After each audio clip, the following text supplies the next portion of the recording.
South Korea Seoul की। हमारे hero का नाम है संग जिन वू, जो कि एक हंटर है और उसका रैंक ई है। ई जो कि सबसे लोएस्ट रैंक माना जाता है, यानी हमारा हीरो एक बहुत ही कमजोर हंटर है। हमारा हीरो एक बस में से उतरता है और कहता है, मैं सबसे कमजोर हंटर हूँ। हालांकि मैं खुद भी बहुत ज्यादा शर्मिंदा हूँ कि मुझे अपने आप को एक हंटर कहते हुए शर्म आती है, क्योंकि मैं बहुत ज्यादा कमजोर हूँ और मेरे पास कोई रीजनरेशन एबिलिटीज भी नहीं। मैं जितनी बार भी डंजन के अंदर जाता हूँ उतनी बार जख्मी होकर बाहर आता हूँ और कई बार तो मैं मरते मरते बचा हूँ। एक हंटर का काम अपनी जिंदगी को दांव पर लगाना है, लेकिन मैं फिर भी ये काम करता हूँ, इसलिए नहीं क्योंकि मुझे ये काम पसंद है, बल्कि पैसों के लिए करता हूँ। संग जिन वो एक कंस्ट्रक्शन साइट की तरफ आ रहा होता है, जहाँ पर एक पोर्टल ओपन होता है, जिस पोर्टल में से होते हुए वो एक डंजन में जा सकते हैं। संग जिन वो एक हंटर गिल्ड के साथ काम करता है। संग जिन वो कहता है, अपनी हंटिंग से मुझे जितने भी पैसे मिलते हैं उनसे मैं बड़ी मुश्किल के साथ अपनी बीमार माँ के हॉस्पिटल के बिल्स अदा करता हूँ। मेरे जैसे नॉर्मल इंसान के पास, जिसके पास कोई टैलेंट नहीं, उसे कोई और जॉब नहीं मिलती, इसलिए मुझे एक हंटर बनना पड़ा। कंस्ट्रक्शन साइट का सीन दिखाते हैं। वहाँ पर एक शख्स काफी पी रहा होता है, वहीं पर उसका दोस्त भी आ जाता है। काफी पीने वाला शख्स उसे कहता है, बैक तुम तो काफी अरसे के बाद वापस आए हो, तुम तो एक हंटर नहीं बनना चाहते थे, इसलिए तुम हमारे गिल्ड को छोड़कर चले गए थे। बाक उसे कहता है, असल में मेरी बीवी प्रेग्नेंट है, हमारे यहाँ दूसरा बेटा होने वाला है, इसलिए मुझे पैसों की जरूरत थी। उसका दोस्त उसे कहता है, ज्यादा पैसे कमाने के लिए एक डंजन के अंदर जाकर हंटिंग करने से ज्यादा आसान काम और कोई भी नहीं। बाक उसे कहता है, लेकिन मैं बहुत ज्यादा परेशान हूँ, क्योंकि मैं काफी अरसे से डंजन के अंदर नहीं गया, पता नहीं मेरे स्किल्स काम करेंगे भी या नहीं, कहीं मैं सबसे पीछे न रह जाऊँ।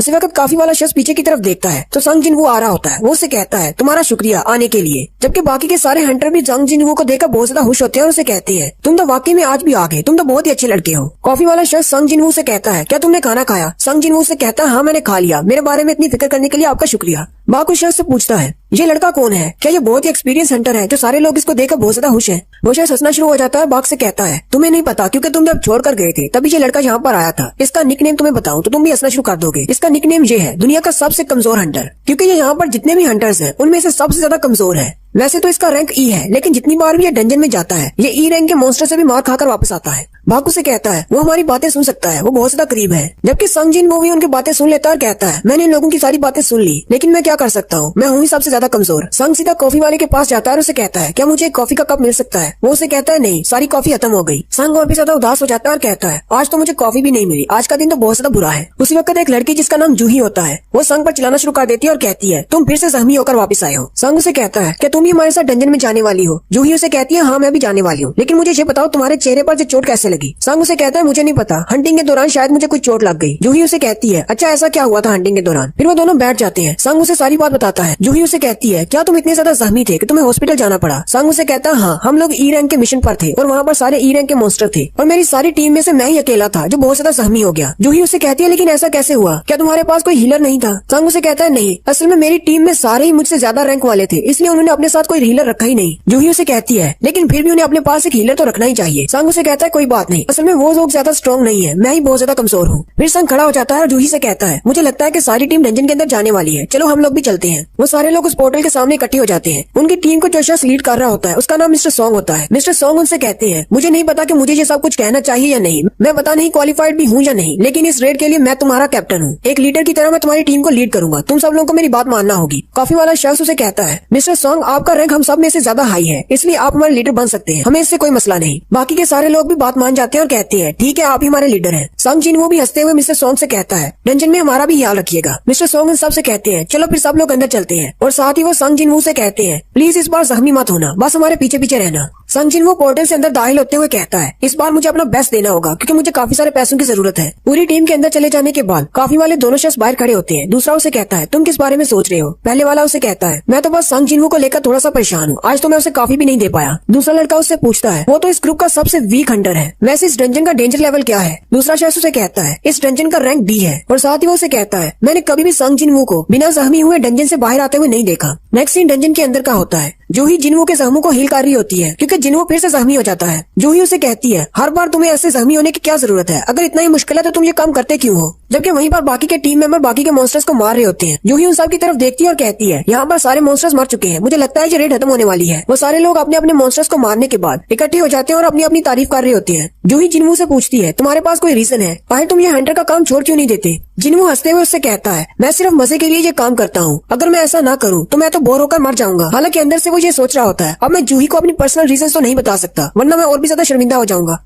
जूही चिल्लाकर उसे कहती है, अब जल्दी से हंसना बंद करो वरना तुम्हारे जहम फिर से खुल जाएंगे। मिस्टर सॉन्ग के हाथ में एक मैजिकल कोर होती है। जब भी वो एक मॉन्स्टर को मारते हैं तो उसके अंदर से एक मैजिकल कोर निकलती है। हालांकि सी रैंक के मॉन्स्टर को मारने पर भी उसके अंदर से जो मैजिकल कोर मिलती है वो भी हजारों में बिकती है। लेकिन जिन्वू के लिए सी रैंक के मॉन्स्टर को मारना बहुत ज्यादा मुश्किल है। जिन्वू के हाथ में एक ई रैंक की कोर होती है। जिन्वू कहता है, इतने ज्यादा जख्मी होने के बाद मुझे सिर्फ एक ई रैंक की कोर मिली है जिसके मुझे ज्यादा पैसे नहीं मिलेंगे। हर रोज मैं अपनी जान खतरे में डालकर सिर्फ एक ऐसी कोर हासिल करता हूँ, ये तो बहुत ही कम है। उसी वक्त उनका एक टीम मेंबर उनसे कहता है, यहाँ पर आओ, यहाँ पर एक और रास्ता है, डंजन के अंदर एक और रास्ता है। वो सारे उस रास्ते के सामने जाकर खड़े हो जाते हैं। मिस्टर सॉन्ग उनसे कहते हैं, ये तो डबल लेयर डंजन है, मैंने इसके बारे में सुना था, आज पहली बार देख रहा हूँ। मिस्टर सॉन्ग अपने हाथ पर एक फायर बॉल बनाते हैं, उसे उस केव के अंदर फेंकते हैं जिससे रोशनी होती है और वो केव काफी ज्यादा लंबी होती है। मिस्टर सॉन्ग सारी टीम से कहते हैं, मेरी बात सुनो, अभी तक इस डंजन का दरवाजा बंद नहीं हुआ, इसका मतलब डंजन का बॉस अभी जिंदा है और मुझे लगता है शायद बॉस इस केव के अंदर है। वैसे तो हमें अपने गिल्ड वालों से रब्ता करना चाहिए और उनके ऑर्डर्स का वेट करना चाहिए, लेकिन अगर दूसरे हाई रैंक के हंटर्स यहाँ पर आ गए तो हमें तो बहुत ज्यादा नुकसान हो जाएगा। क्यों ना हम लोग खुद ही जाकर उस बॉस को मार दें। मुझे पता है कि जो मिशन बहुत ज्यादा डेंजरस होने वाला है, तो क्यों ना हम लोग वोट करें। वोट्स में जो भी रिजल्ट निकलेगा उसके बाद कोई भी कंप्लेन नहीं करेगा। अगर वापस जाना हुआ तो वापस जाएंगे, अगर अंदर जाना हुआ तो अंदर जाएंगे। काफी सारे लोग अंदर जाने का कहते हैं जबकि कुछ लोग वापस जाने का कहते हैं। उनकी टीम में टोटल 17 लोग होते हैं। 16 में से 8 कहते हैं हमें अंदर जाना है, जबकि 8 कहते हैं हमें बाहर जाना है। बाहर जाने वालों में जूही भी शामिल होती है, वो भी कहती है कि मुझे अंदर नहीं जाना। सबसे लास्ट पर जिन्वू बच जाता है। मिस्टर सॉन्ग जिन्वू से कहते हैं, अब तुम बताओ हमें किस तरफ जाना है, तुम्हारे वोट पर डिपेंड करेगा हमें बाहर जाना है या अंदर जाना है। सॉन्ग के हाथ में उसका एक ही मैजिकल कोर होता है। सॉन्ग कहता है, मेरे पास ज्यादा पैसे नहीं है और बहुत ही जल्दी मुझे अपनी बहन को कॉलेज में दाखिल करवाना है और मेरी बीमार माँ के हॉस्पिटल के बिल्स भी बढ़ते जा रहे हैं। जिन्वू उनसे कहता है, मैंने फैसला कर लिया, हम लोग अंदर जाएंगे और बॉस को मारेंगे। फिर वो सारे लोग उस केव के अंदर चले जाते हैं। काफी देर चलने के बाद वो कहते हैं, यहाँ पर तो रास्ता खत्म ही नहीं हो रहा, काफी देर से हम लोग चल रहे हैं। वो आपस में बातें कर रहे होते हैं और कहते हैं, एक बॉस को मारने के बाद 1 ही घंटे के बाद पोर्टल बंद हो जाता है और हमें यहाँ पर चलते हुए 40 मिनट हो गए हैं। अगर हम बॉस को मार भी देते हैं तो हमारे पास बाहर निकलने के लिए ज्यादा वक्त नहीं बचेगा। जिन्वू जूही से कहता है, मुझे माफ कर देना, मेरी वजह से तुम्हें यहाँ पर आना पड़ा। अगर मैं यहाँ पर आने के लिए वोट नहीं करता तो हम सब लोग बाहर चले जाते। जूही उसे कहती है, तुम्हें परेशान होने की जरूरत नहीं, मैं बिल्कुल ठीक हूँ। जिन्वू से कहता है, क्या तुम वाकई में ठीक हो? जूही बहुत ज्यादा गुस्सा हो जाती है और उसे कहती है, अगर मैं सच कहूँ तो मैं बिल्कुल भी ठीक नहीं हूँ, तुम्हारी वजह से मुझे यहाँ पर आना पड़ा। ये मिशन बहुत ज्यादा डेंजरस है, तुम्हें जरा सा भी अंदाजा है मैंने अपनी कितनी ज्यादा हीलिंग पावर को इस्तेमाल कर दिया तुम्हें हील करने के लिए, और तुम फिर से बॉस से फाइट करने के लिए यहाँ पर आ गए हो। अगर तुम जख्मी हो जाते हो तो मैं तुम्हें कैसे हील करूंगी? जिन्वू कहता है, मैं तो सिर्फ इसी की वजह से अभी तक जिंदा हूँ क्योंकि ये एक बी रैंक की हीलर है और ये हमेशा फ्री में मुझे हील करती है। जिन्वू जूही से सॉरी कहता है। जूही उसे कहती है, मुझे तुम्हारी सॉरी नहीं चाहिए। फिर जूही शांत हो जाती है और जिन्वू से कहती है, अगर तुम्हें मुझसे माफी ही मांगनी है तो क्यों ना तुम मुझे खाना खाने के लिए अपने साथ ले जाओ। जिन्वू उसकी बात सुनकर शर्माना शुरू कर देता है। जूही उसकी तरफ देखती है और उसे कहती है, क्या तुम मेरे साथ खाना खाने के लिए नहीं जाओगे? जिन्वू घबरा जाता है और उसे कहता है, नहीं ऐसी बात नहीं है, हम दोनों डंजन से बाहर जाकर जाएंगे। आखिरकार वो सब लोग चलते हुए एंड तक पहुंच जाते हैं। वहाँ पर एक बड़ा सा दरवाजा होता है। मिस्टर सॉन्ग उनसे कहते हैं, मुझे लगता है कि इस दरवाजे के पास बॉस है। वो उस दरवाजे की तरफ देखकर कहते हैं, अगर ये बॉस का रूम है तो ये इतना ज्यादा डेंजरस क्यों नहीं है? यहाँ पर तो बहुत सारे मॉन्स्टर्स होने चाहिए थे। मिस्टर सॉन्ग आगे बढ़ते हैं और दरवाजे को खोलते हुए उनसे कहते हैं, क्या तुम यहाँ पर चलकर आने के बाद खाली हाथ वापस जाना चाहोगे? मिस्टर सॉन्ग उनसे कहते हैं, मुझे लगता है कि हम लोग यहाँ पर आने वाले पहले हंटर्स हैं। अगर तुम लोगों को डर लग रहा है तो तुम लोग वापस जा सकते हो। मुझे अगर अकेले जाना पड़ा तो मैं अकेले ही अंदर चला जाऊंगा। सारी टीम वाले बातें करना शुरू कर देते हैं और कहते हैं, मिस्टर सॉन्ग सी रैंक के हंटर हैं और उनके स्किल्स भी बहुत ही अच्छे हैं, हमें उन पर भरोसा करना चाहिए। चलो सब लोग अंदर चलते हैं। मिस्टर सॉन्ग सारे दरवाजे को खोल देते हैं। फिर वो सारे लोग अंदर दाखिल हो जाते हैं। वो लोग जैसे ही अंदर दाखिल होते हैं मिसालें जलना शुरू हो जाती हैं। मिस्टर सॉन्ग उनसे कहते हैं, मैंने कभी पहले ऐसी डंजन नहीं देखी, चलो सारे फैल जाते हैं और आसपास देखते हैं कोई काम की चीज है या नहीं। यहाँ पर देखकर तो नहीं लगता कि काफी अरसे से यहाँ पर कोई आया होगा। वहाँ पर सामने कुर्सी पर एक बड़ा सा स्टैचू होता है, जबकि 8 छोटे स्टैचूज होते हैं। उन स्टैचूज के हाथ में अजीब सी चीजें होती है, कईयों के हाथ में वेपन्स होते हैं और कईयों के हाथ में म्यूजिकल इंस्ट्रूमेंट्स। जिन्वू उनको देखकर कहता है, यहाँ पर तो बहुत सारे स्टैचूज हैं, ये तो बहुत ज्यादा डरावना लग रहा है। इनको देखकर तो ऐसे लगता है जैसे ये हमें घूर रहे हों। उन सबका ध्यान सेंटर में बैठे हुए बड़े स्टैचू पर पड़ता है। वो कहते हैं, ये वाला तो बहुत ही बड़ा है, कहीं ये इन सब का बॉस तो नहीं? मिस्टर सॉन्ग उनसे कहते हैं, नहीं ये बॉस नहीं हो सकता, ये तो सिर्फ एक स्टैचू है। लेकिन बाकी सारे स्टैचूज में से सिर्फ यही एक है जो बहुत बड़ा है। वो सारे एरिया को चेक करने के बाद कहते हैं, यहाँ पर तो एक भी मॉन्स्टर नहीं है, ना ही कोई बॉस है, सिर्फ इन स्टैचूज के अलावा कुछ भी नहीं। उसी वक्त मिस्टर सॉन्ग की नजर एक मैजिकल सील पर पड़ती है।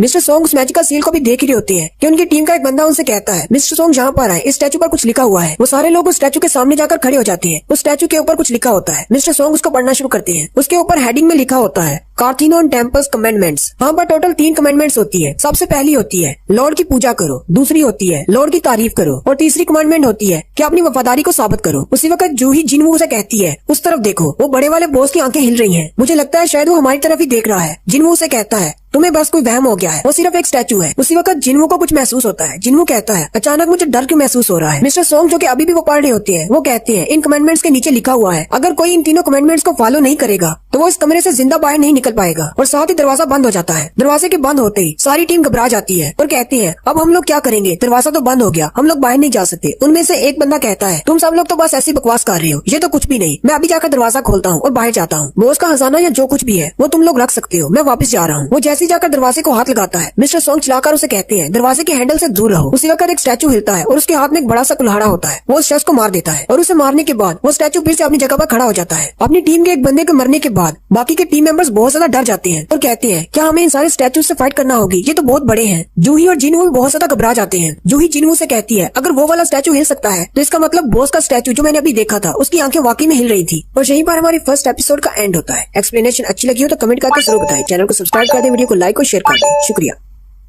हेलो गाइस, कैसे हैं आप सब लोग। लेवल अप के सेकंड एपिसोड के साथ हाजिर हूँ। अभी तक जिसने मेरे चैनल को सब्सक्राइब नहीं किया, चैनल को सब्सक्राइब कर दें, वीडियो को लाइक और शेयर कर दें। शुक्रिया। जिनवू कहता है आज ये पहली बार नहीं है जब मैं अपने आप को मौत के इतना ज्यादा करीब महसूस कर रहा हूँ। जब मैंने हंटर गिल्ड को ज्वाइन किया था तो अपनी पहली रेड के दौरान मैं अपनी पार्टी से अलग हो गया था और वहीं पर एक ई रैंक मॉन्स्टर ने मेरी बैक पर हमला किया था, जिसकी वजह से मैं हफ्तों तक हॉस्पिटल में रहा। फिर एक बार मैं एक डंजन के अंदर काफी दिनों तक बंद रहा जहाँ पर मैं भूख की वजह से मरने वाला था। हालांकि वो सारे डंजन लो रैंक के डंजन थे, लेकिन फिर भी हर बार मैं मरते मरते बचा हूँ। मेरे बाकी के सारे टीममेट्स अपने मैजिकल कोर्स को बेचकर अपने लिए बेहतरीन वेपन खरीदते थे ताकि वो पहले से भी ज्यादा स्ट्रॉन्गर मॉन्स्टर्स को हरा सके और ज्यादा पैसे कमा सके। लेकिन मैं ऐसा नहीं कर सकता था, मुझे अपनी माँ के हॉस्पिटल के बिल देने थे, इसलिए मैं अपने लिए वेपन्स नहीं खरीदता था और मैं बिना वेपन्स के ही डंजन में आ जाता। और इसके अलावा मैं अपने लिए एक हीलर भी नहीं रख सकता था क्योंकि हीलर को भी पैसे देने पड़ते हैं। और अगर मैं बहुत ज्यादा जख्मी हो जाता हूँ तो गिल्ड के दोस्त मुझे अपने हीलर से हील करवा देते थे। यहाँ तक कि मेरे दोस्त भी बातें करते थे कि मैं हर बार डंजन से जख्मी होकर बाहर निकलता हूँ, हीलर्स के ऊपर बोझ बढ़ जाता है, उन्हें हर बार मुझे हील करना पड़ता है। और फिर उन सब लोगों ने मुझे वीकेस्ट हंटर कहना शुरू कर दिया कि मैं हर बार डंजन में जाता हूँ और जख्मी होकर वापस आता हूँ क्योंकि मैं सबसे ज्यादा वीक हूँ। हालांकि मैं एक हंटर हूँ लेकिन मैं बिल्कुल यूजलेस हूँ। ये सारी बातें करने के बाद हमारी स्टोरी फिर से प्रेजेंट में आ जाती है। जिनवू जैसे बॉस के स्टैचू की आंखों की तरफ देखता है तो उसकी आंखें चमक रही होती है। जिनवू जल्दी से चिल्लाकर बाकी टीम वालों से कहता है जल्दी से नीचे झुक जाओ। उनमें से आधे लोग तो जल्दी से झुक जाते हैं लेकिन आधे लोग खड़े रहते हैं। बॉस स्टैचू की आंखों से लेजर निकलता है जो कि सामने उनकी तरफ अटैक करता है। जितने भी खड़े होते हैं वो सारे के सारे मर जाते हैं, जबकि मिस्टर सोंग का हाथ भी कट जाता है। बाग किम से कहता है क्या तुम ठीक हो। किम उसे कहता है हम बिल्कुल ठीक हो। वो सारे लोग अभी नीचे झुके होते हैं। मिस्टर किम कहती है मैं तो बड़ी मुश्किल से बचा हूँ, अगर जिनवू चिल्लाकर नहीं कहता तो हम लोग भी मर चुके होते। जबकि जूही इस सब की वजह से बेहोश हो जाती है। जिनवू उसके पास ही बैठा होता है और उसे जगाने की कोशिश कर रहा होता है। मिस्टर सोंग चिल्लाकर बाकी टीम वालों से कहते हैं अपनी जगह पर बैठे रहो, कोई भी खड़े होने की कोशिश मत करना, अगर हम लोग खड़े होंगे तो ये हम पर फिर से अटैक करेगा। मिस्टर सोंग जिनवू के पास जाते हैं और उसे कहते हैं तुम्हें घबराने की जरूरत नहीं, ये सिर्फ बेहोश हुई है। हालांकि ये एक बी रैंक की हीलर है लेकिन फिर भी ये सिर्फ बेसिक रेड्स पर ही जाती है। लेकिन ये वाली रेड कोई बेसिक नहीं लग रही। जितने लोग तुम्हारी बात सुनकर झुक गए थे वो सारे लोग बच गए जबकि बाकी के सारे मारे गए। जिनवू से कहता है क्या वाकई में ऐसी बात है। मिस्टर सोंग से कहती है क्या तुम इसलिए नहीं चिल्लाए थे कि तुम्हें पता चल गया था कि वो लेजर अटैक करने वाला है। जिनवू मिस्टर सोंग से कहता है नहीं ऐसी कोई बात नहीं है, मुझे बस लगा कि यहाँ पर खतरा है इसलिए मैंने कहा कि नीचे झुक जाओ। जिनवू की नजर मिस्टर सोंग के बाजू पर पड़ती है और वो मिस्टर सोंग से कहता है आपका बाजू तो कट गया है। मिस्टर सोंग से कहते हैं कोई बात नहीं, ऐसे छोटे मोटे हादसे होते रहते हैं, जल्दी से आकर मेरी ब्लीडिंग रोकने में मदद करो। जिनवू मिस्टर सोंग का बाजू बांधने के लिए बैठ जाता है। मिस्टर सोंग से कहते हैं तुम्हें क्या लगता है इस बॉस का लेवल क्या होगा। वैसे तो मुझे भी नहीं पता क्योंकि मैं आज तक सिर्फ ए रैंक या फिर डी रैंक की रेड्स पर ही गया हूँ, कभी कभार मैं बी रैंक की रेड पर भी चला जाता हूँ। मिस्टर सोंग से कहते हैं लेकिन मैं इतना जरूर कह सकता हूँ कि ये डंजन ना तो ए रैंक है ना ही बी रैंक है क्योंकि ए रैंक और बी रैंक की डंजन्स में भी इतने खतरनाक मॉन्स्टर्स नहीं होते और ये बिग बॉस तो मुझे एस रैंक लगता है। साथ ही मिस्टर सोंग से कहते हैं उस स्टैचू के ऊपर लिखा हुआ था 3 कमेंडमेंट्स के बारे में। पहली लॉर्ड की पूजा करो, दूसरा लॉर्ड की तारीफ करो और चौथा अपनी फेथ को साबित करो। अगर तुम लोग ऐसा नहीं करते तो तुम लोग इस कमरे से जिंदा बाहर नहीं निकल सकते। जिनवू मिस्टर सोंग से कहता है तो इसका मतलब ये जो कुर्सी पर बैठा है यही इन सब का लॉर्ड है और हम इन सब को नहीं हरा सकते। और यही बार फिर से एक बैकग्राउंड स्टोरी बताई जाती है कि आज से 10 साल पहले इस तरह के पोर्टल्स ओपन होना शुरू हुए थे। इससे बहुत ही अजीब सी बातें होना शुरू हो गई। हमारे इंसानों में बहुत सारे ऐसे इंसान थे जो कि हंटर्स बन गए और उनके अंदर बहुत सारी सुपर एबिलिटीज आ गई। मैं भी एक हंटर बन गया लेकिन मेरे अंदर कोई भी ऐसी सुपर एबिलिटी नहीं आई, इसलिए मेरा रैंक सिर्फ ई ही रहा। हालांकि मैं नॉर्मल इंसानों से बहुत ज्यादा पावरफुल हूँ लेकिन दूसरे हंटर्स के मुकाबले में मेरी पावर बहुत ज्यादा कम है। कोई भी नॉर्मल इंसान इन पोर्टल्स को पार करके अंदर नहीं आ सकता, सिर्फ हम हीरोज ही हैं जो कि इन डंजन्स को पार करके अंदर आते हैं और इन मॉन्स्टर्स को मारते हैं। लेकिन कई बार ऐसा होता है कि इन डंजन में कुछ ऐसे मॉन्स्टर्स निकल आते हैं जो कि हमारी सोच से भी ज्यादा डरावने होते हैं। जिनवू मिस्टर सोंग से कहता है क्या आप ठीक है, आपकी ब्लीडिंग तो रुक ही नहीं रही। मिस्टर सोंग से कहते हैं इसके अलावा हम लोग और कर भी क्या सकते हैं। यहाँ पर आते वक्त मैंने अपने साथ 3 हीलर लिए थे, उनमें से एक हीलर तो लेजर बीम की वजह से मार गया, उसकी तो बॉडी भी नहीं मिल रही, जबकि दूसरा हीलर बहुत ज्यादा डर गया है और तीसरा हीलर वो लड़की है जो कि तो पहले से बेहोश हो चुकी है। मुझे नहीं लगता कि थोड़े वक्त के लिए मुझे कोई हीलर मिलने वाला है। मिस्टर सोंग जिनवू से कहते हैं, मुझे लगता है कि हमें यहीं पर झुके रहना चाहिए जब तक कि सिचुएशन थोड़ी ठीक नहीं हो जाती। जैसे ही हमें मौका मिलेगा हम लोग यहाँ से भाग जाएंगे। सारे टीम वाले बैठे रो रहे होते हैं और कहते हैं, हमारे साथ ऐसा क्यों हो रहा है? ये तो सिर्फ एक डी रैंक की डंजन थी, यहाँ पर इतना पावरफुल बॉस कैसे हो सकता है? जिनवू भी सोच रहा होता है, अगर हम यहीं पर खड़े रहे तो क्या हम बच पाएंगे? लेकिन अगर हम यहाँ से भाग जाते हैं तो दरवाजे पर वो गार्ड है, वो भी हमें मार डालेगा। मुझे नहीं लगता कि ये स्टैचू हमें यहाँ से निकलने देंगे। उसी वक्त उनकी टीम का एक और मेंबर उठकर खड़ा हो जाता है और कहता है, मैं यहाँ पर ऐसे नहीं मर सकता, मुझे यहाँ से वापस जाना है। मैंने इतनी मुश्किल से एक बड़े गिल्ड को ज्वाइन किया था, अब मैं यहाँ पर मर नहीं सकता। उस हंटर की स्पेशल पावर स्पीड है, वो अपनी मसल्स पर जोर डालकर बड़ी स्पीड से आगे बढ़ सकता है। मिस्टर सोंग चिल्लाकर उसे कहते हैं, तुम क्या करने की कोशिश कर रहे हो? मैंने तुमसे कहा कि हिलना मत। वो हंटर मिस्टर सोंग से कहता है, मुझे इस बात की जरा भी परवाह नहीं, मुझे पता है कि मेरी स्पीड बहुत ज्यादा है, मैं इस स्टैचू के पकड़ने से पहले यहाँ से निकल जाऊंगा। वो अपना स्टैंस लेकर एक जोरदार जंप लगाता है और स्पीड के साथ दरवाजे की तरफ जाता है। जैसे ही वो दरवाजे के थोड़ा सा करीब हो जाता है उसी वक्त वो बड़ा स्टैचू उसके ऊपर लेजर अटैक करता है और उसके पाँव के अलावा और कुछ भी नहीं बचता। बाकी के हंटर्स और भी ज्यादा घबरा जाते हैं और चिल्लाना शुरू कर देते हैं। जिनवू भी कहता है, ये स्टैचू तो हमें जिस वक्त चाहे तब मार सकते हैं। मिस्टर किम कहते हैं, इनके लिए हमें मारना तो एक कीड़े को मारने से भी ज्यादा आसान है। मिस्टर सोंग कहते हैं, अगर ये मारना चाहे तो हम सबको एक साथ मार सकते हैं। जिनवू उनसे पूछता है, तो फिर ये लोग हमें मार क्यों नहीं रहे? मिस्टर सोंग से कहते हैं, मुझे क्या पता, हालांकि ये स्टैचूज हमें जब चाहे मार सकते हैं, लेकिन ये हम पर अटैक नहीं कर रहे। ये बाकी मॉन्स्टर से बहुत ज्यादा अलग है। बाकी मॉन्स्टर्स तो देखते ही अटैक करना शुरू कर देते हैं, लेकिन ये लोग एक सोचे समझे प्लान के तहत काम कर रहे हैं। जैसे कि वो दरवाजे के पास वाला स्टैचू जैसे ही दरवाजे को हाथ लगाओ तब वो अटैक करता है, जबकि ये बड़ा वाला बॉस स्टैचू जैसे ही हम लोग हरकत करते हैं तब हम पर अटैक करता है। मुझे लगता है ये एक पैटर्न में अटैक कर रहे हैं। पैटर्न का लफ्ज सुनते ही जिनवू को समझ आ जाती है कि यहाँ पर क्या चल रहा है। जिनवू उनसे कहता है, मुझे लगता है इस कमरे के अंदर एक रूल है, हमें उन रूल्स को फॉलो करना होगा। जिनवू की नजर उन कमेंडमेंट्स पर पड़ती है। जिनवू मिस्टर सोंग से कहता है, आखिर उन तीनों कमेंडमेंट्स में क्या लिखा हुआ था? उनमें से पहली कमेंडमेंट कौन सी थी? मिस्टर सोंग से कहते हैं, उनमें से पहली ये थी, लॉर्ड की पूजा करो। जिनवू उस बड़े स्टैचू की तरफ देखता है और कहता है, मुझे लगता है जब बड़ा स्टैचू लॉर्ड है। और साथ ही वो थोड़ा सा ऊपर की तरफ उठना शुरू करता है। मिस्टर सोंग उसे कहते हैं, कहीं तुम पागल तो नहीं होगे, तुम मारे जाओगे। जिनवू से कहता है, ऐसी बात नहीं है, मुझे लगता है कि मैंने फिगर आउट कर लिया है। ये बड़ा वाला स्टैचू हम पर तब अटैक नहीं करता जब हम लोग हरकत करते हैं, बल्कि ये तब अटैक करता है जब हम लोग एक सर्टेन हाइट से ऊपर उठते हैं। मुझे लगता है कि मैंने पहली कमेंडमेंट का मतलब समझ लिया है, लॉर्ड की पूजा करनी, मतलब लॉर्ड के सामने झुकना है। हमें सबको इसके सामने झुकना होगा। मिस्टर किम और बैक उसे कहते हैं, कहीं तुम पागल तो नहीं होगे, इसका मतलब ये कैसे हो सकता है? जिनवू उनसे कहता है, मैं बिल्कुल ठीक कह रहा हूँ, लॉर्ड की पूजा करना, इसका मतलब यही है कि हमें इसके सामने झुकना होगा। हम इसके सामने झुकेंगे तो ये हम लोगों पर अटैक नहीं करेगा। मिस्टर सोंग हंसते हुए से कहते हैं, इसके अलावा हम कुछ कर भी नहीं सकते। फिर वो सबसे कहते हैं, सभी लोग इसके सामने झुक जाओ। वो सारे लोग बॉस स्टैचू के सामने झुक जाते हैं और कहते हैं, हमें जिंदा रहना है, हमें यहाँ से निकलना होगा। अगर ऐसा करके हम लोग यहाँ से निकल सकते हैं तो हम लोग ऐसा जरूर करेंगे। थोड़ी देर इसी तरह झुके रहने के बाद जैसे वो स्टैचू की तरफ देखते हैं तो उस बड़े स्टैचू के चेहरे के एक्सप्रेशंस बदल जाते हैं। वो हंसना शुरू कर देता है। बैक कहता है, इसके चेहरे के एक्सप्रेशंस के साथ क्या हुआ? क्या ये हमें इस तरह देखकर खुश हो रहा है? जिनवू फिर से सोचना शुरू कर देता है, कहता है, पहले इसने कितने लोगों पर अटैक किया, कितनों को इसने मार दिया, हम में से कितने जिंदा हैं, हमें कितनी देर तक इस तरह इसके सामने झुक कर रहना होगा? बैक कहता है, मुझे लगता है कि इसने अटैक करना बंद कर दिया है, मुझे लगता है कि हम लोग खड़े हो सकते हैं। क्या वाकई में हमारा इसके सामने झुकना काम आ गया? साथ ही बैक बिल्कुल खड़ा हो जाता है और उनसे कहता है, इसने अटैक करना बंद कर दिया है, देखो तुम लोग भी खड़े हो सकते हो। फिर आहिस्ता आहिस्ता सारे हंटर खड़े हो जाते हैं और कहते हैं, ये तो वाकई में इसने अटैक करना बंद कर दिया, इसका मतलब हम लोग यहाँ से निकल सकते हैं। जिनवू उनसे कहता है, नहीं, हम लोग अभी तक सेफ नहीं है। उसी वक्त वो बड़ा सा स्टैचू अपनी कुर्सी से उठकर खड़ा हो जाता है। सारे हंटर्स फिर से घबरा जाते हैं और कहते हैं, कहीं ये हमसे फाइट तो नहीं करने वाला। मिस्टर सोंग चिल्लाकर जिनवू से कहते हैं, अब जल्दी से बताओ हमें क्या करना है, क्या तुम्हारे पास और भी कोई प्लान है? जिनवू मिस्टर सोंग से कहता है, मुझे नहीं पता कि अब क्या करना है, मुझे नहीं पता कि यहाँ पर क्या हो रहा है। उसी वक्त वो बड़ा स्टैचू अपना पैर उठाता है और उन हंटर्स पर मारने की कोशिश करता है। वो सारे हंटर्स उसके पाँव से नीचे से दूर हो जाते हैं। जिनवू चिल्लाकर उनसे कहता है, मैंने पहले ही कहा था, इस डंजन रूम के अपने रूल्स है, हमें कमेंडमेंट्स को फॉलो करना होगा। पहला रूल था कि इसकी पूजा करो, वो हमने कर दी, अब इसकी प्रेस करनी है, यानी हमें इसकी तारीफ करना होगी। वो सारे हंटर्स हैरान परेशान हो जाते हैं और कहते हैं, हम लोग इसकी प्रेस कैसे करेंगे, हमने तो कभी प्रेयर की ही नहीं। उनमें से एक हंटर कहता है, मैं ऐसा कर सकता हूँ, पहले मैं एक चर्च का मेंबर हुआ करता था, वहाँ पर मैं स्पीच देता था और वहाँ पर हम गॉड की प्रेस के लिए गाना भी गाते थे।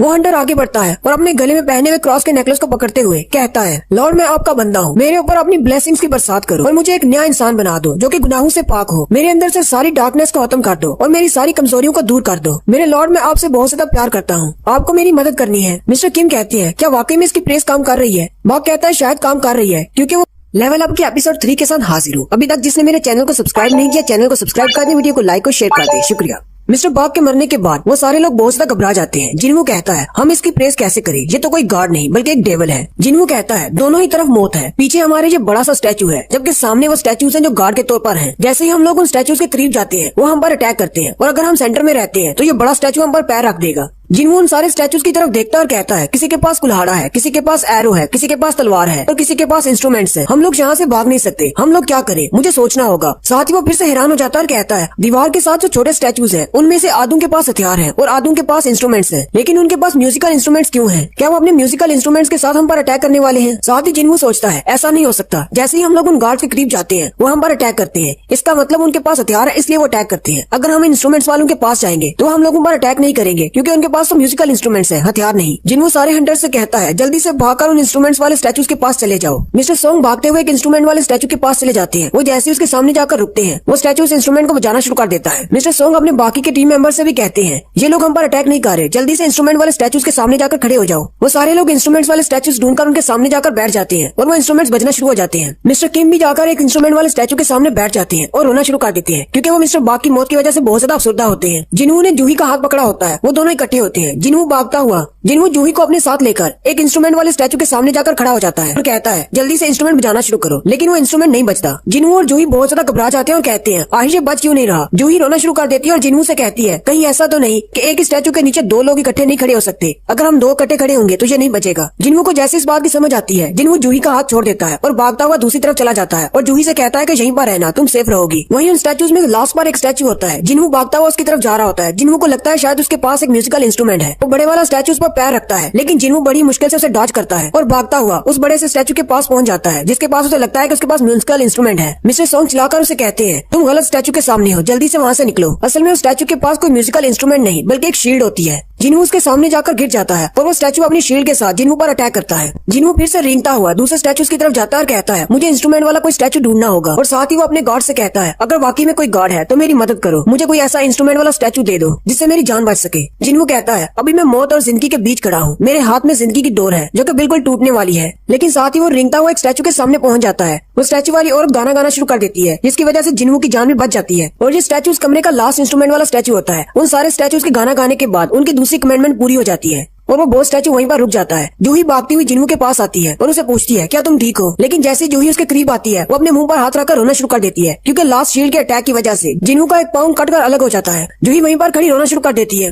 जूही जल्दी से उसकी कटी हुई टांग के पास बैठ जाती है और उसे अपनी मैजिकल पावर से हील करने की कोशिश करती है। जिनवू जूही से कहता है तुम्हें ये सब करने की जरूरत नहीं, तुम मुझे हील नहीं कर पाओगी। जूही उसे कहती है आराम से बैठे रहो, मुझे कोशिश करने दो। जूही अपनी बहुत ज्यादा मैजिकल पावर इस्तेमाल कर लेती है जिसकी वजह से उसके नाक और मुंह से भी खून बहना शुरू हो जाता है। मिस्टर सोंग और बाकी के हंटर्स जूही के लिए परेशान होते हैं और कहते हैं क्या ये बिल्कुल ठीक है। खैर हमें इस बात की खुशी है कि जिनवू भी बच गया। मिस्टर किम कहते हैं हम लोग यहाँ पर 17 लोग आए थे और हम में से सिर्फ 6 लोग जिंदा बचे हैं और उनमें से 2 बहुत ज्यादा जख्मी हैं। मिस्टर सोंग का हाथ कट गया है और मिस्टर जिनवू की टांग कट गई है। मिस्टर किम मिस्टर सोंग से कहते हैं ये तो बहुत बुरा हुआ कि आपका हाथ कट गया, लेकिन ये सब कुछ आपकी गलती की वजह से हुआ है। टीम लीडर के तौर पर आपने गलत फैसला किया, हम सब कुछ यहाँ पर लेकर आए, यहाँ से बाहर निकलते ही आपको सजा दी जाएगी। उसी वक्त वो बोस स्टैचू फिर से हिलना शुरू हो जाता है और अपने हाथ को हिलाता है। वो अपने हाथ का इशारा करते हुए जमीन में से 2 पत्थर निकालता है। असल में वो पत्थर सैक्रिफाइस के लिए टेबल होता है जिसे आल्टर भी कहते हैं। सारे हंटर्स ये देखकर बहुत ज्यादा हैरान हो जाते हैं और कहते हैं अब क्या, अब हमें क्या करना होगा। मिस्टर किम कहते हैं आखिर सब का क्या मतलब है। जिनवू उनसे कहता है ये एक आल्टर है, हमें यहाँ पर अपना सैक्रिफाइस रखना होगा। वो लोग जिनवू से पूछते हैं अब सैक्रिफाइस का क्या मतलब है। वो इन्हें बताता है पुराने वक्तों में ऐसे किया करते थे, पत्थर के ऊपर अपने सैक्रिफाइस पेश किए जाते थे जो कि गॉड्स के लिए होते थे। वहाँ पर या तो अपना ब्लड दिया जाता था या फिर जानवरों की बलि चढ़ाई जाती थी या फिर कुंवारी लड़कियों की। और इस डंजन की तीसरी कमेंडमेंट यही थी कि अपनी फेथ को साबित करो। जिनवू उनसे कहता है ये हमारा लास्ट स्टेप है, अगर हम लोगों ने इसे पार कर लिया तो हम लोग यहाँ से बाहर जा पाएंगे। मिस्टर किम जल्दी से अपनी तलवार निकाल लेते हैं और कहते हैं चाहे मैं कितना ही बेवकूफ क्यों ना हूँ, लेकिन मुझे समझ आ रही है यहाँ पर क्या चल रहा है। मिस्टर किम मिस्टर सोंग से कहते हैं मुझे लगता है शायद हमें यहाँ पर किसी की बलि चढ़ानी होगी। साथ ही वो अपनी तलवार मिस्टर सोंग के गले पर रख लेता है और कहता है ये सब कुछ आपकी वजह से हुआ है और मुझे लगता है यहाँ पर सिर्फ आप ही की बलि चढ़ानी चाहिए। आपके गलत फैसले की वजह से मेरा दोस्त मिस्टर बाग मारा गया, उसकी बीवी प्रेग्नेंट थी, वो अपनी फैमिली के लिए यहाँ पर आया था, जबकि 10 और हंटर भी मारे गए। तुम हमारे टीम लीडर हो, तुम्हें हम सबकी जिम्मेदारी लेना होगी, अब जल्दी करो और इसको साबित करो।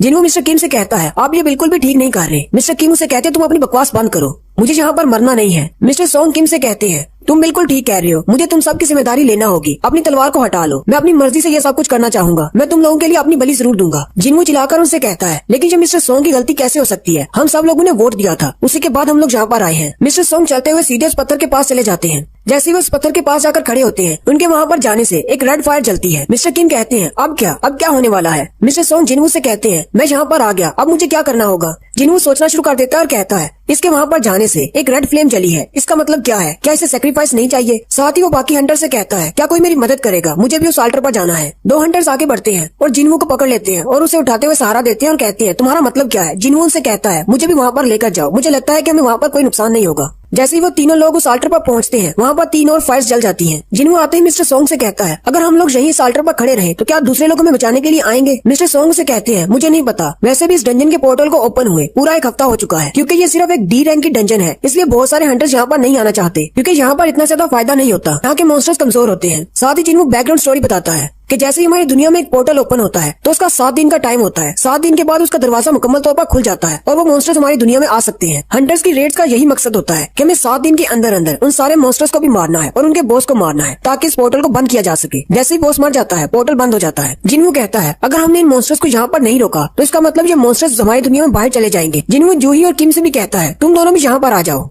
जिन्वू उनसे कहता है यहाँ पर हर शख्स के लिए एक रेड फ्लेम जल रही है, अगर हम लोग सारे यहाँ पर इकट्ठे नहीं होंगे तो हमारा ट्रायल शुरू नहीं होगा। मिस्टर किम और जूही भी वहाँ पर आ जाते हैं। जैसे वो लोग आकर वहाँ आल्टर पर खड़े होते हैं उनके लिए भी 2 और फ्लेम्स जलती है, टोटल 6 फ्लेम्स हो जाती है और फिर साथ ही एक बड़े से दायरे में ब्लू रंग की फ्लेम्स भी जलती है और जैसे ही वो ब्लू रंग की फ्लेम्स जलती है दरवाजा खुलना शुरू हो जाता है। मिस्टर सोंग और मिस्टर किम ये देखकर बहुत ज्यादा हैरान हो जाते हैं और कहते हैं दरवाजा अपने आप कैसे खुल गया, क्या इसका मतलब हम लोग जहाँ से जा सकते हैं? यहाँ पर कुछ और होने वाला है। और साथ ही उन ब्लू फ्लेम्स में से एक फ्लेम बुझ जाती है और उसके बुझते ही वो स्टैचूज जो कि दूर दीवारों के साथ खड़े थे वो आगे बढ़ना शुरू हो जाते हैं। मिस्टर सोंग और मिस्टर किम चिल्लाकर कहते हैं अब क्या होगा, ये लोग तो हमारी तरफ आ रहे हैं। एक एक करके वो ब्लू फ्लेम्स बुझना शुरू हो जाती है और वो बड़े स्टैचूज उनके करीब आना शुरू हो जाते हैं। जिन्वू फिर से अपने दिमाग का इस्तेमाल करता है और उसे समझ आती है कि जितनी देर हम लोग इन स्टैचूज की तरफ देखते रहते हैं वो स्टैचूज खड़े रहते हैं, जैसे ही हम अपनी आंखें दूसरी तरफ करते हैं वो आगे की तरफ मूव करते हैं। जिन्वू जूही से कहता है जल्दी से अपनी आंखें खोलो, तुम आंखें बंद करती हो तो वो आगे बढ़ते हैं। मिस्टर किम उसे कहते हैं क्या तुम ऐसा कहना चाहते हो कि बचपन में जो हम गेम खेला करते थे कि जैसे ही हम अपनी आंखें बंद करेंगे तो प्लेयर आगे बढ़ जाएगा? इसका मतलब हमें अपनी आंखें बंद नहीं करनी, हमें सिर्फ इन स्टैचूज की तरफ देखते रहना है। वो स्टैचूज जैसे ही उनके करीब बढ़ रहे होते हैं उनमें से एक हंटर लड़की चिल्लाते हुए वहाँ से भागना शुरू कर देती है और दरवाजे की तरफ जाती है। जैसे वो लड़की आल्टर को छोड़ती है उसके नाम की फ्लेम बुझ जाती है, लेकिन वो लड़की भागती हुई दरवाजे से बाहर चली जाती है। मिस्टर किम बहुत ज्यादा हैरान हो जाते हैं और कहते हैं इसे तो कुछ भी नहीं हुआ, ये तो यहाँ से बाहर चली गई। मिस्टर सोंग भी कहते हैं ये कैसे हो गया, वो तो दरवाजे से जिंदा बाहर चली गई, एक बंदे के कम होने से सिर्फ दरवाजा थोड़ा सा बंद हुआ है। जिन्वू सोचते हुए कहता है आखिर इस सब का क्या मतलब हो सकता है? जैसे ही हम 6 लोग इस आल्टर पर खड़े हुए 6 के लिए एक एक रेड फ्लेम जली, एक ब्लू फ्लेम्स थी, लेकिन ब्लू फ्लेम्स अपने आप ही खत्म होना शुरू हो गई। जैसे ही घंटा दरवाजे से बाहर चली गई उसके नाम की रेड फ्लेम खत्म हो गई,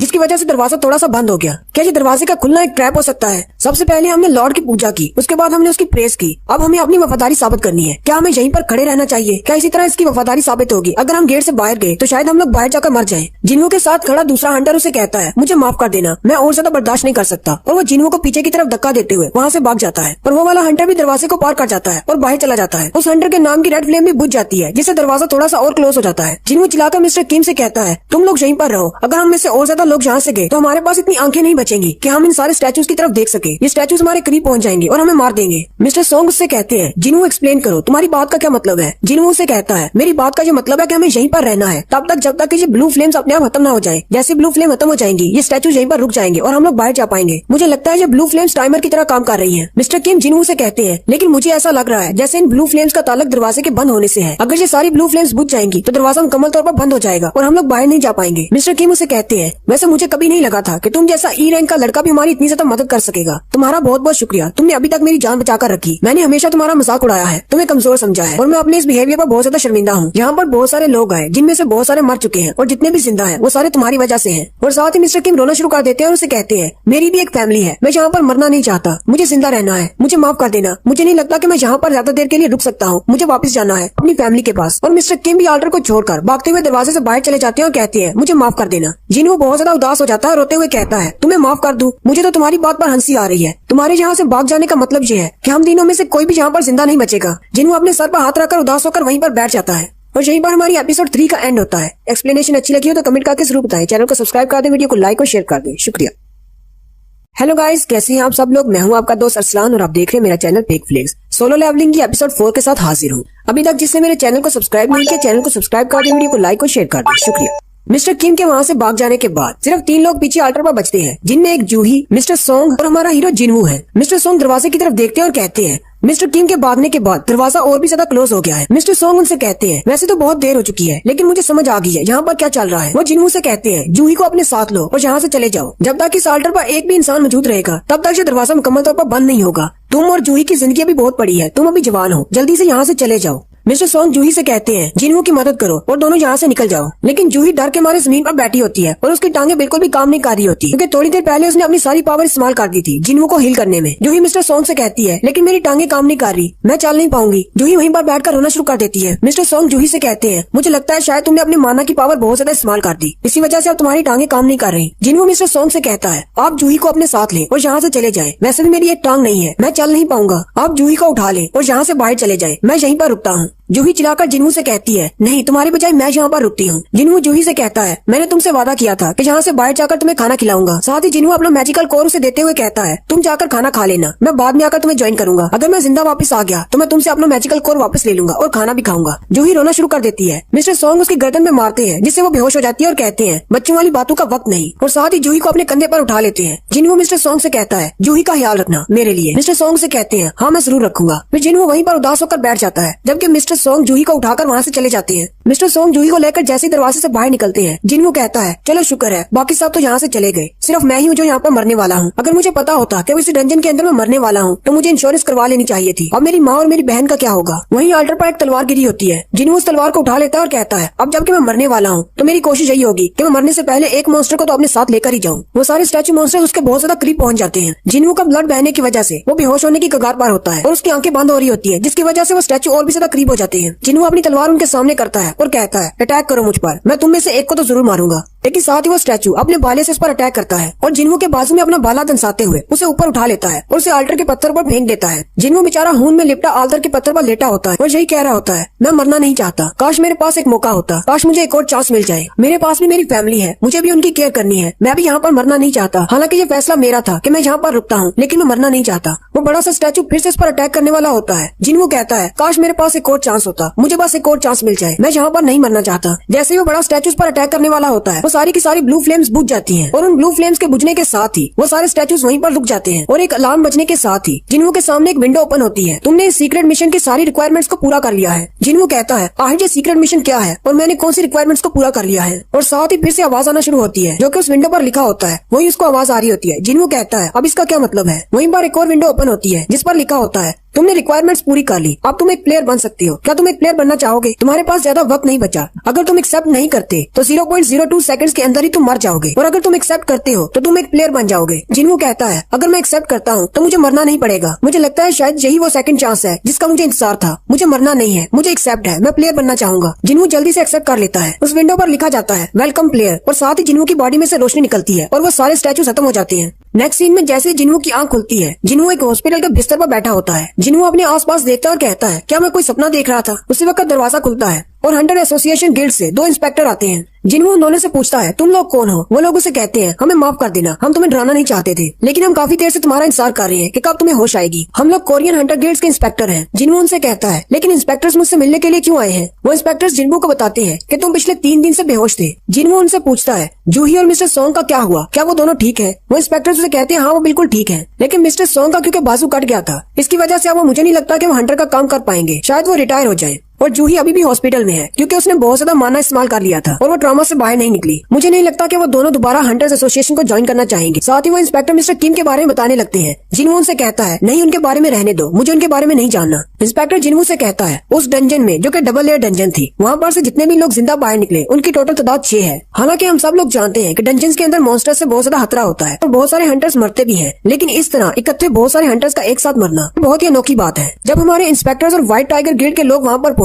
तब तुम आल्टर के पत्थर पर अकेले लेटे हुए थे। तुम्हारे अलावा वहाँ पर कोई भी नहीं था, कोई स्टैचू भी नहीं। वो कमरा तुम्हारे अलावा बिल्कुल खाली था, वहाँ पर कोई भी नहीं था। जिन्हों उनसे कहता है लेकिन ऐसा कैसे हो सकता है। इंस्पेक्टर उसे कहते हैं हाँ हमें भी यकीन नहीं हो रहा क्योंकि बाकियों के बयान के मुताबिक वहाँ पर स्टैचूज थे और उतनी सारी लाशें भी थी। सारे बचने वालों ने जो बयान दिया था वो सबका एक जैसा था, इसलिए हमें इस बात पर यकीन करना पड़ेगा। और तुम्हारे बारे में हमारा ये ख्याल है कि तुम्हें डबल अवेकनिंग मिली है। जिन्हों उनसे कहता है डबल अवेकनिंग का क्या मतलब है। इंस्पेक्टर जिन्हों से कहते हैं जब एक हंटर को उसके स्टैट्स मिलते हैं, जब वो एक हंटर बनता है, साथ ही उसका पावर लेवल बढ़ जाता है। लेकिन बाज़ दफा हमने ऐसा भी देखा है कि एक हंटर की दोबारा अवेकनिंग होती है जिससे उसकी पावर पहले से बहुत ज्यादा बढ़ जाती है। हमारे पास ऐसे बहुत सारे केसेस की मिसालें हैं, जैसे सी रैंक के हंटर्स डायरेक्टली ए रैंक पे चले गए या फिर ए रैंक वाले डबल अवेकनिंग के बाद डायरेक्टली एस रैंक पे चले गए। साथ ही वो इंस्पेक्टर अपने पास मैजिक पावर डिटेक्टर लेकर आए होते हैं जिस पर एक माना क्रिस्टल लगा होता है। वो जिन्हों से कहते हैं तुम्हें बस इसके ऊपर अपना हाथ रखना है और हमें पता चल जाएगा तुम्हारे अंदर कितनी पावर है। अगर वहाँ पर वाकई में इतने ज्यादा खतरनाक मॉन्स्टर्स थे तो तुम्हारे जैसे नॉर्मल पावर वाले हंटर्स उनको हैंडल नहीं कर सकते थे। उनको हैंडल करने के लिए या तो ए रैंक के हंटर्स की जरूरत थी या फिर एस रैंक के हंटर्स की। इसलिए हम तुम्हारी पावर लेवल को जांचना चाहते हैं। हमें लगता है कि तुम्हारी डबल अवेकनिंग हुई है। तुम पहले से बहुत ज्यादा पावरफुल हो गए हो, जिसकी वजह से तुमने उन सारे स्टैचू मॉन्स्टर्स को मार दिया। जिन्हों उस क्रिस्टल पे ऊपर हाथ रखता है, वो इंस्पेक्टर अपने हाथ में उस मीटर को पकड़ लेता है और कहता है देखते हैं इसके पास कितनी पावर है। लेकिन वो रीडिंग देखकर बहुत ज्यादा हैरान हो जाता है और कहता है तुम तो वाकई में एक कचरा हो। हालांकि ई रैंक के हंटर्स के अंदर भी नॉर्मल पावर लेवल 70 होता है और तुम्हारा पावर लेवल तो सिर्फ 10 है। जिन्हों इंस्पेक्टर से कहता है क्या हुआ, मुझे भी तो बताएं कितनी पावर है मुझमें। इंस्पेक्टर उसे कहते हैं हमें माफ कर दो, हमें शायद गलतफहमी हो गई थी, हमें लगा शायद तुम्हारी कोई डबल अवेकनिंग हुई है। साथ ही वो उसे कुछ बताए बिना वहाँ से बाहर चले जाते हैं। उन दोनों के वहाँ से जाने के बाद जिन्हों कहता है इन लोगों को तो पता था कि मैं वीकेस्ट हूँ, फिर आखिर ये लोग मेरा टेस्ट करने के लिए आए ही क्यों। वहीं पर बैठे बैठे जिन्हों के सामने एक और विंडो ओपन होती है जिसमें एक मैसेज के बारे में बताया जा रहा होता है कि आपके पास एक अनरीड मैसेज है। जिन्हों कहता है क्या उन इंस्पेक्टर्स को ये विंडो नजर नहीं आई, क्या ये सिर्फ मुझे ही नजर आ रही है। उसी वक्त वो कंबल में से अपना पाँव निकालता है और कहता है मेरा तो पाँव भी वापस जुड़ चुका है और मेरी बॉडी पर कोई जख्म भी नहीं है। अब तो मुझे खुद पर भी यकीन नहीं रहा, पता नहीं शायद वो एक सपना था या फिर रियलिटी। क्या मुझे उन इंस्पेक्टर्स को इस विंडो के बारे में बताना चाहिए या फिर अपने बॉडी पार्ट्स के वापस आने के बारे में। साथ ही जिन्हों उस विंडो पर टच करता है लेकिन कुछ भी नहीं होता। जिन्हों कहता है मुझे तो लगा था शायद ये टच स्क्रीन है। उसी वक्त उसकी बहन भी अंदर आ जाती है और उसे कहती है भाई ये तुम क्या कर रहे हो, कहीं तुम्हारे सर पर कोई चोट तो नहीं लगी। असल में उसकी बहन को भी वो विंडो नजर नहीं आ रही होती। उसकी बहन चिल्लाती है उसके पास आ जाती है और उसे कहती है मैंने तुमसे कहा था कि दोबारा डंजन में मत जाना, मैंने तुमसे कहा था कि जख्मी होकर मत आया करो, मैं बहुत ज्यादा परेशान हो जाती हूँ। बाकी सारे हंटर जख्मी होकर क्यों नहीं आते, सिर्फ तुम ही अकेले ऐसे क्यों हो जो जख्मी होकर बाहर आते हो। अगर तुमने इस तरह जख्मी होकर बाहर आना बंद नहीं किया तो मैं अपनी स्टडी छोड़ दूंगी और मैं भी काम करना शुरू कर दूंगी। तुम्हें हमेशा मेरी स्टडी के लिए काम करना पड़ता है। वो मैसेज वाली विंडो अभी भी उसके सामने होती है। जिन्हों अपनी बहन से कहता है क्या तुम्हें ये चीज नजर आ रही है। जिना उसे कहती है मुझे कुछ भी नजर नहीं आ रहा। जिन्हों उसे कहता है अगर तुम्हारे पास गेम में कोई मैसेज हो जो तुम्हें पढ़ना हो तो तुम कैसे पढ़ोगी। जिना उसे कहती है मुझे लगता है शायद तुम्हारे सर में कोई चोट लगी है और तुम पागल हो गए हो। अगर तुम्हारे पास कोई मैसेज है तुम अपने मेल बॉक्स को ओपन करो और उसको पढ़ लो। जिन्हों कहता है ओपन द मेल बॉक्स और उसका मैसेज ओपन हो जाता है। उसके मैसेज में लिखा होता है कि उसने डेली क्वेस्ट को पूरा करना है जो कि अपनी पावर को इंक्रीज करना है। जिन्हों कहता है अब इसका क्या मतलब हो सकता है। जिन्ना उसे कहती है अच्छा ठीक है मैं यहाँ से जा रही हूँ। बाहर उसकी दोस्त खड़ी होती है, वो उसे कहती है चलो यहाँ से चले और वो दोनों हॉस्पिटल से चली जाती है। जिन्हों के पास और भी बहुत सारी विंडोज ओपन होती है जिनमें लिखा होता है कि एक प्लेयर के पास ये विंडोज ओपन होती है, ये गाइड के तौर पर हंटर को ग्रो करने में मदद करेंगी, इससे हंटर पावरफुल बन सकता है। साथ ही एक वार्निंग होती है अगर प्लेयर वो सब कुछ नहीं करता जो कि उसे विंडो में बताया जाता है, यानी डेली उसे जो भी मिशन दिया जाता है अगर वो पूरा नहीं करता तो उसे पेनल्टी दी जाएगी, यानी उसे सजा मिलेगी। जिन्हों कहता है मुझे तो इसकी जरा भी समझ नहीं आ रही, आखिर यहाँ पर हो क्या रहा है। साथ ही उसे याद आता है कि डंजन के अंदर जब वो बेहोश होने वाला था तब उसके सामने ऐसी एक विंडो ओपन हुई थी, तब उसने एक्सेप्ट किया था कि वो एक प्लेयर बनने वाला है। उसे फिर से एक मैसेज आता है जिसमें लिखा होता है कि तुम अपनी डेली क्वेस्ट को पूरा करना है। तो उसका डेली का पहला मिशन ये होता है कि उसे स्ट्रॉन्ग बनना है, जबकि उसके मिशन की डायरेक्शन जो उसे दी जाती है जिसमें उसे पुशअप्स करने होते हैं, चिन अप्स, पुशअप्स, स्क्वाट्स और 10 किलोमीटर की दौड़ भी लगानी होती है। और नीचे एक घड़ी होती है जहाँ पर टाइमर चल रहा होता है। जिन्हों मुझे देखकर हंसना शुरू कर देता है और कहता है मुझे लगता है शायद मेरे साथ कोई मजाक हो रहा है, मैं तो पहले से ही हॉस्पिटल में एक पेशेंट की तरह हूँ, मैं ये सब कुछ कैसे कर सकता हूँ। वो वहीं पर बिस्तर पर लेट जाता है और कहता है मैं थोड़ी देर के लिए सो जाता हूँ, फिर उठकर देखता हूँ क्या करना है। लेकिन उसके मिशन का टाइम चल रहा होता है। जैसे ही उसके मिशन की टाइम लिमिट खत्म हो जाती है उसकी घड़ी का रंग शुरू हो जाता है, अलार्म बजना शुरू हो जाता है और कहा जाता है कि तुमने अपने मिशन को पूरा नहीं किया, इसलिए अब तुम्हें पनिशमेंट मिलेगी। उसी वक्त जिन्हों का बिस्तर हिलना शुरू हो जाता है। जिन्हों कहता है आज यहाँ पर चल क्या रहा है। वहीं पर बिस्तर पर बैठे बैठे सब कुछ चेंज हो जाता है। वो एक हॉस्पिटल के कमरे की बजाय एक बड़े से रेगिस्तान में बैठा होता है। जिन्हों बहुत ज्यादा हैरान हो जाता है और कहता है मैं अचानक हॉस्पिटल से एक रेगिस्तान में कैसे आ गया। उसी वक्त उसके पीछे से एक बड़ा सा सेंटीपीड मॉन्स्टर निकलता है और साथ ही उसकी पनिशमेंट की डायरेक्शन भी उसे मैसेज बॉक्स में दिखाई जाती है, जिसमें उसे कहा जाता है कि अब सजा के तौर पर तुम्हें 4 घंटे इसी डेजर्ट के अंदर रहना है और इस सेंटीपीड मॉन्स्टर से बचना है। जिन्हों उस बड़े से मॉन्स्टर की तरफ देखता है और हंसते हुए कहता है मुझे लगता है मेरे साथ मजाक ही हो रहा है। और यहीं पर हमारी एपिसोड 4 का एंड होता है।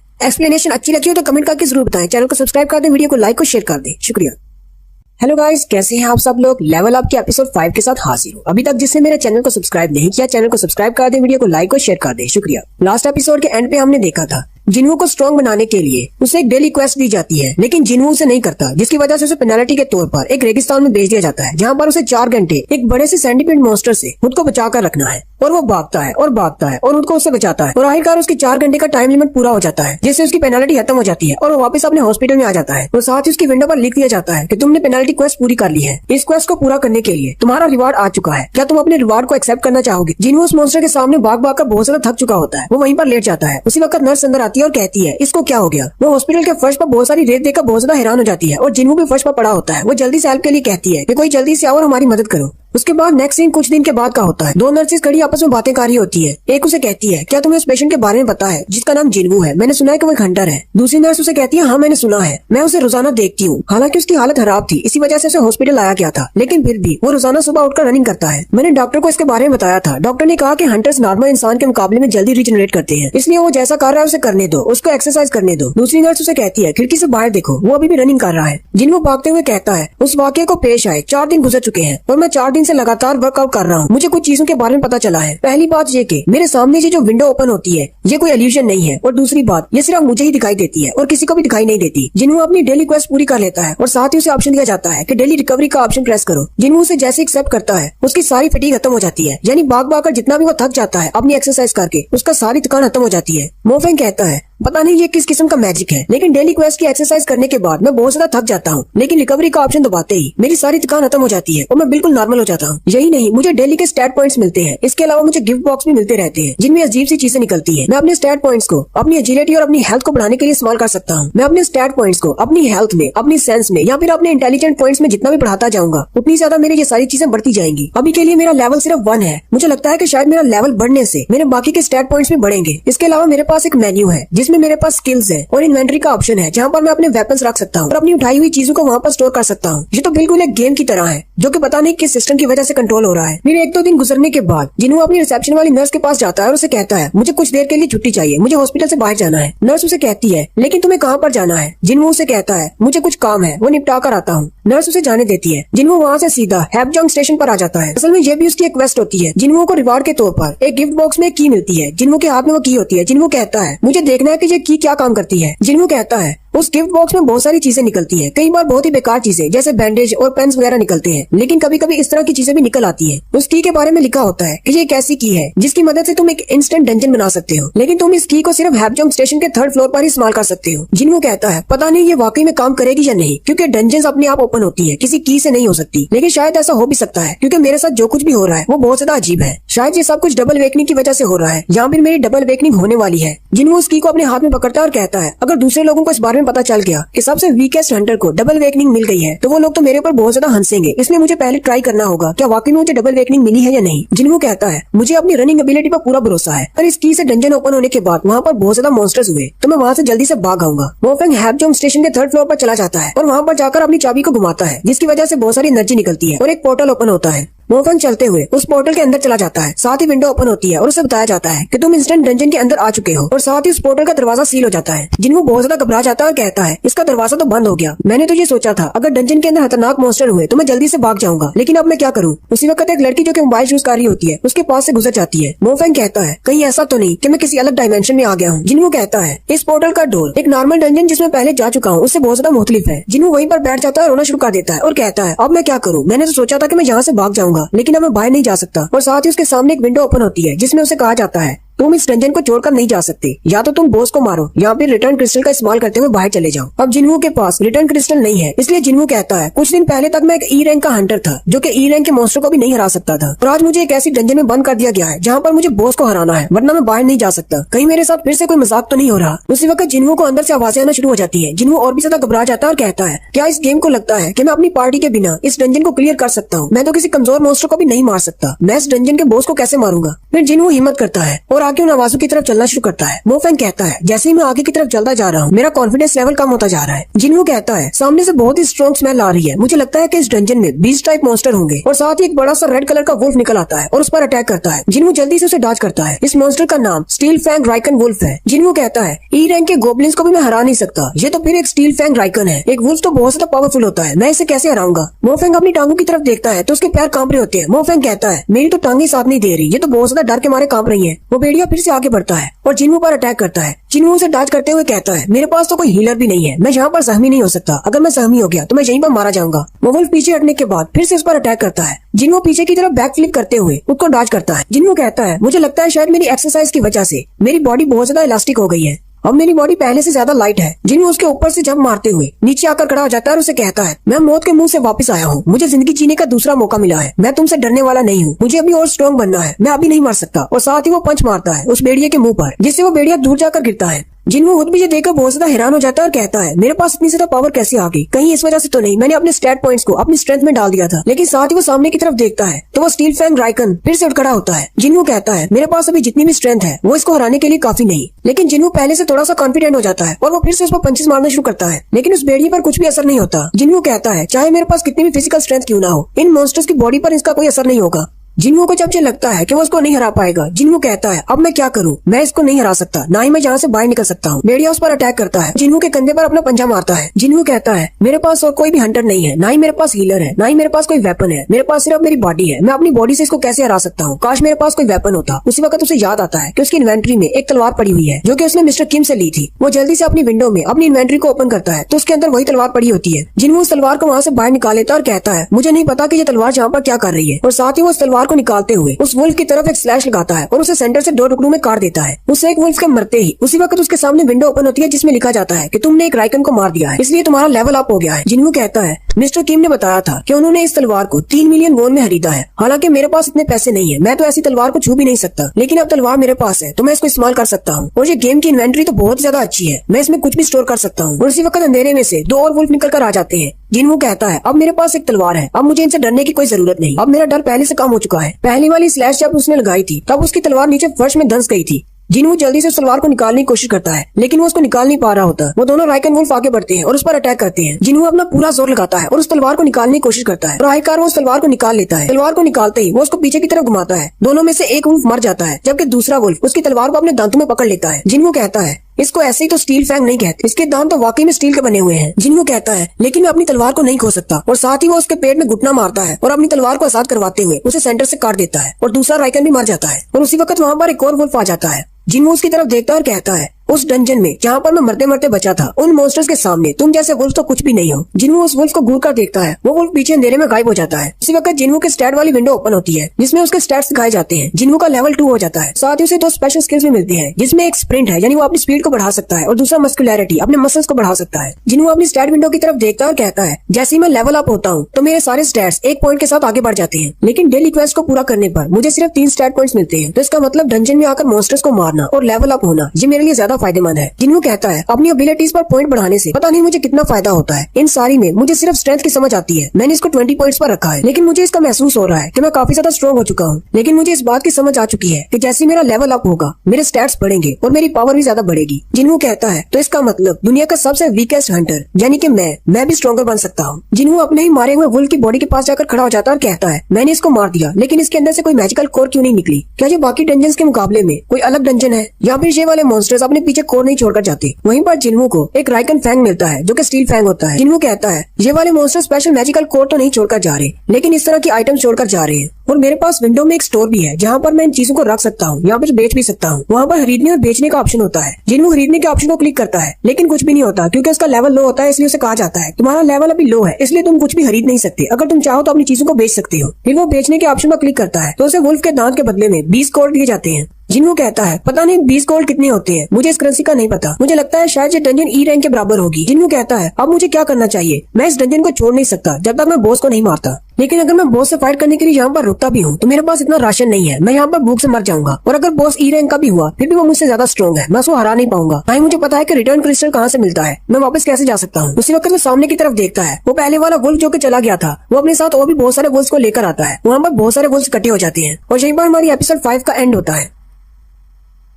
हेलो गाइस, कैसे हैं आप सब लोग? लेवल अप की एपिसोड 6 के साथ हाजिर हूँ। अभी तक जिसने मेरे चैनल को सब्सक्राइब नहीं किया, चैनल को सब्सक्राइब कर दे, वीडियो को लाइक और शेयर कर दे, शुक्रिया।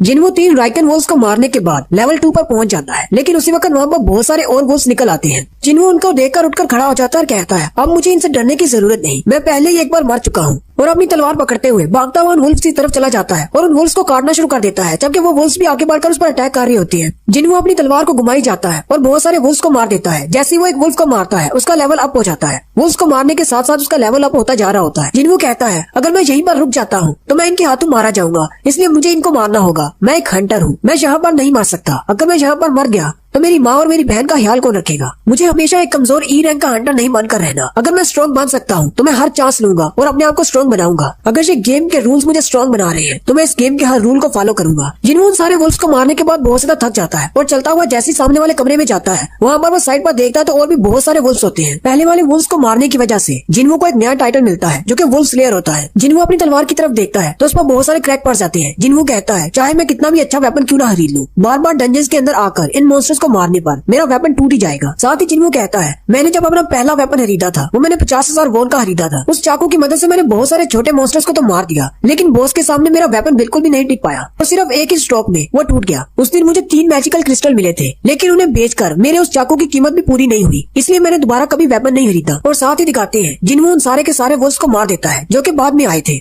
फिर जिन्हों अपनी इन्वेंटरी को ओपन करता है तो उसमें 34 वुल्फ फैंग्स होते हैं, जबकि 2 ट्रैवलर्स क्लॉड होते हैं और उसे एक हार्ट स्टोन भी मिलता है जिसकी मदद से वो वापस जा सकता है डंजन से बाहर। जिन्हों उस हार्ट स्टोन को अपने हाथ में पकड़ लेता है और कहता है क्या मुझे वापस लौट जाना चाहिए, लेकिन साथ ही वो कहता है नहीं मुझे वापस नहीं जाना, क्या पता दोबारा मुझे इस तरह की डंजन कभी न मिले और मैं अपने आप को स्ट्रॉन्ग न बना सकूं। आज मेरे पास मौका है, मैं अपने आप को स्ट्रॉन्ग बना सकता हूँ। अगर मैं इस डंजन से बाहर चला जाता हूँ तो क्या होगा? अगर ये डंजन गायब हो गई इसका मतलब मैं दोबारा इसमें नहीं आ पाऊंगा। तो मुझे क्या करना चाहिए? मुझे आगे बढ़कर बॉस से फाइट करनी चाहिए या फिर अभी वापस चले जाना चाहिए? यही सारी बातें करते हुए जिन्हों आगे की तरफ बढ़ता जाता है और रास्ते में जितने भी वुल्फ्स आते हैं उन सबको मारता जाता है। जैसे ही वो उनको मारता है उसका लेवल अप होता जाता है। जिन्हों कहता है जितनी बार मेरा लेवल अप होता है इन मॉन्स्टर्स को मारना मेरे लिए और भी ज्यादा आसान हो जाता है। जैसे जैसे वो डंजन में अंदर की तरफ जाता है वहाँ पर मंकी मॉन्स्टर्स और बहुत सारे रेजन मॉन्स्टर भी आ जाते हैं जो एक साथ उस पर अटैक करते हैं। जिन्हों कहता है ये डंजन तो एक गेम की तरह डिजाइन की गई है, सारे मॉन्स्टर्स एक ही पैटर्न के साथ अटैक करते हैं। वुल्फ्स नीचे से आते हैं, मंकी ऊपर से आते हैं, जबकि रेजन्स पीछे की तरफ से अटैक करते हैं। उसी वक्त एक मंकी ऊपर से जंप करता है।